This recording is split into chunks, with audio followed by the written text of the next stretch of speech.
ഇനി എല്ലാവർക്കും ലോൺ, എല്ലാവർക്കും ഫോൺ. 0% പലിശരഹിത വായ്പാ സംവിധാനത്തോടുകൂടി ഞങ്ങളുടെ പൂക്കോട്ടുംപാടം കരുവാരുകുണ്ട് ഷോറൂമുകളിൽ നിന്നും. Modoc your mobile doctor, Pookkottumpadam branch, Karuvarakundu. ഗ്രാമപഞ്ചായത്തുകളുടെ പുതിയ പ്രസിഡന്റ്, വൈസ് പ്രസിഡന്റുമാർ ശനിയാഴ്ച അധികാരമേൽക്കും. എടക്കര മേഖലയിലെ 5 പഞ്ചായത്തുകളിലും UDF ആണ് അധികാരത്തിലേറിയത്.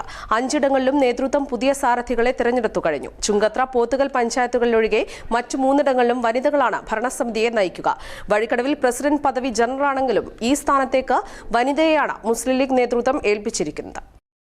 പട്ടികജാതി സംവരണമായ ചുങ്കത്രയിൽ മുൻ ബ്ലോക്ക് പഞ്ചായത്ത് അംഗം മണലി വാർഡിൽ നിന്നും വിജയിച്ച കോൺഗ്രസിലെ CK സുരേഷ്, പോത്തുകല്ലിൽ പാതാർ വാർഡിൽ നിന്നും വിജയിച്ച block Congress secretary MA Jose എന്നിവരാണ് പ്രസിഡന്റുമാരായി ശനിയാഴ്ച സത്യപ്രതിജ്ഞ ചെയ്ത് അധികാരത്തിലേറുക.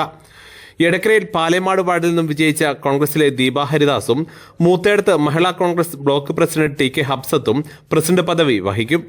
വഴിക്കടവിൽ പ്രസിഡന്റ് പദവി ജനറൽ ആണെങ്കിലും മാമാങ്കര വാർഡിൽ നിന്നും വിജയിച്ച റംലത്ത് നെയ്തക്കോടനെയാണ് പ്രസിഡന്റ് സ്ഥാനത്തേക്ക് മുസ്ലിം ലീഗ് നേതൃത്വം തീരുമാനിച്ചിരിക്കുന്നത്. തർക്കങ്ങളൊന്നുമില്ലാതെയാണ് UDF നേതൃത്വം ഓരോ പഞ്ചായത്തിലും പ്രസിഡന്റ്, വൈസ് പ്രസിഡന്റുമാരെ കണ്ടെത്തിയിരിക്കുന്നത്. മുസ്ലിം ലീഗിലെ KP മൈമൂന ചുങ്കത്രയിലും K സറഫുന്നീസ പോത്തുകല്ലിലും എരഞ്ഞിക്കൽ അബ്ദുൾ റസാഖ് എടക്കരയിലും കോൺഗ്രസിലെ ഉഷ വേലു വഴിക്കടവിലും വൈസ് പ്രസിഡന്റുമാരായി അധികാരമേൽക്കും.